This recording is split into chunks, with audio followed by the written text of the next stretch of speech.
Okie dokie, the stars are in position. So, I thought start making at least another little video. You'll notice a couple of differences.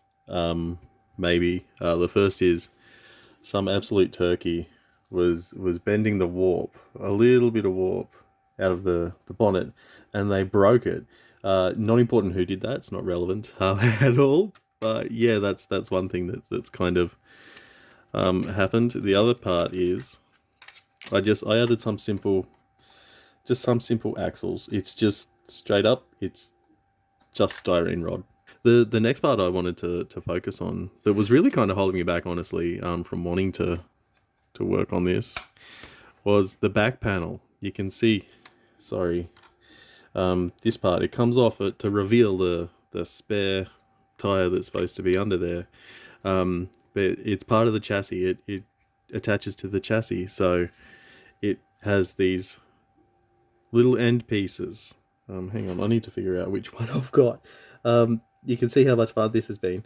But yeah, they kind of go onto the ends here on either side, and it's at like 3 parts. So these pieces are like permanent, they don't move. That one moves. I want to change that.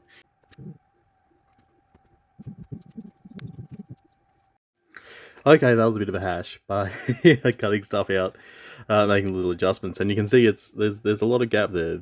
My plan is to have these 3 parts be a part of the body.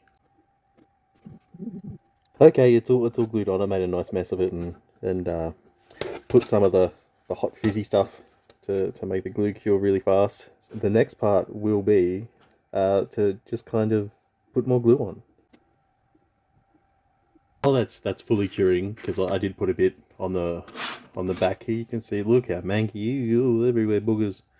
Yeah, I will let it cure fully so it doesn't. It just sounds better when it's like super duper like cured. Next, I want to talk about this space in here. The thing that's supposed to go in there. So yeah, stay tuned for next. No, I'm kidding. I wouldn't do that. Screw that stuff. But this is a mock-up. Look, you can see. Wonder what goes through there. You'll see.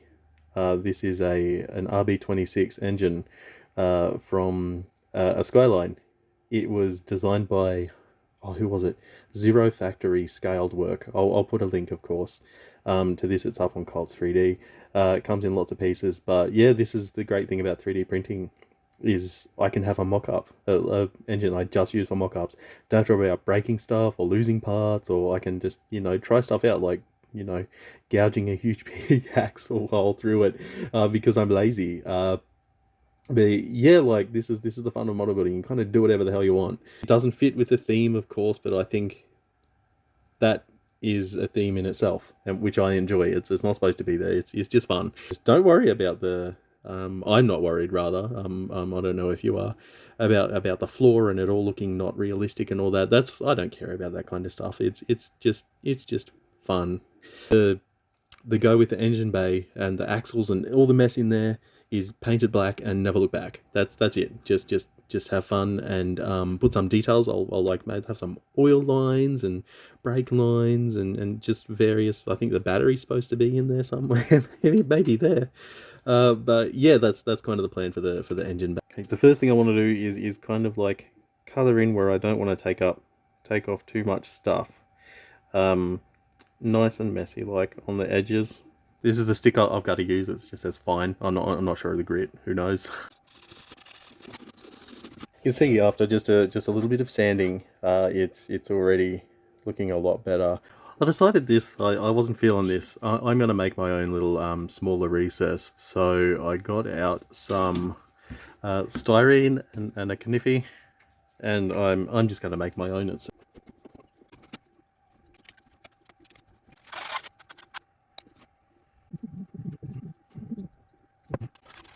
Next, I think I'm going to prepare the rest of the body with this is a gum primer thing. It's just like a little pin ground to 3 sides in a mechanical pencil in a pacer.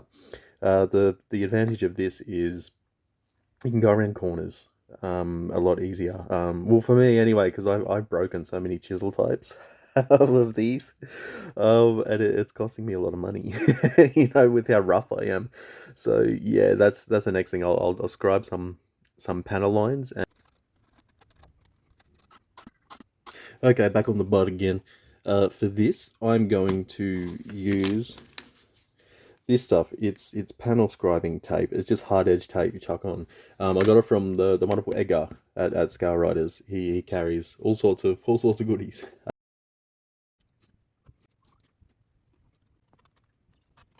Okie dokie, all done. I did the sides of the tailgate as well. Right there, there's a little line. That's where the molds come together and sploosh the plastic in. So I'll just draw over it with Sharpie. I'm just using a ratty old piece of 600 sanding sponge. Something I try to always remember to do is get rid of the flash around the wheel arches. That tiny little ledge there, it makes a difference. And now with the same ratty old piece of 600 I've been using, I'm just going to give the whole body a sand. I completely forgot about the bonnet, that some larrikin broke, so I'm just going to chuck some putty on it. Just splonk it on. Okay, should be dry enough. That's smooth enough now. There's a couple little divots, but honestly, it's so little that I could probably fill it in with primer. Just go a bit heavier in that corner, then sand it back. And while I was sanding it, I remembered to sand out these strange ghosting marks. You can see them.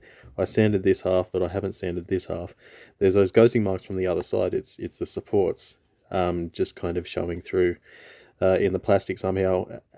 So yeah, I'll sand those off next. I decided to leave this smooth. I'm kind of sick of working on the rear end, and I'll just do the bumperettes and it'll have a smooth look, and I might have one of those like mini truck kind of hanging the number plate up over the top thing. I don't know, we'll see. We'll see how I feel. If I get sick of it, I can just mount it here somewhere. But yeah, to get the permanent marker off, I just use some of this stuff. Post primer, I used some of this. To me, a fine surface, just a light grey one. It's magic. This stuff is magic in a can. It goes over anything. I love it. It's my only primer that I use.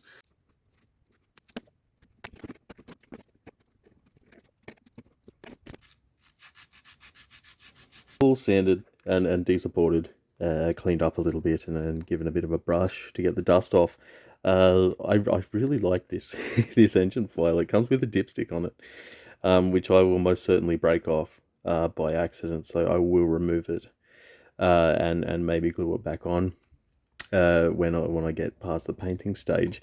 Which brings me to the next issue, is because the axle in the engine bay, since I'm lazy and did it straight through, this kind of needs a little bit of adjustment.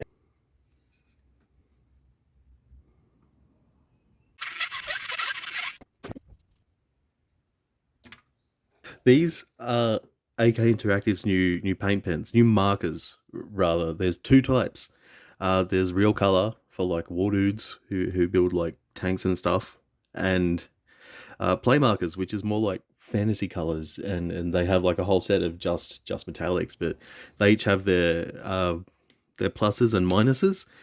I'll do like a direct comparison between the two black ones. You can see the real colors look a bit more squidgy. They look a bit more like spongy, but they're kind of rigid on the ends, and that kind of gives you you can see how it kind of sponges off. It's more spongy, and the play marker is more soft. It's more like a brush, like a paintbrush. And I feel like a lot more like can be put onto the model with the play marker, and the real color you get a bit more control. So yeah, I'm gonna use a couple of different ones for different parts to see how they go and how many layers I need of each to get them going. So,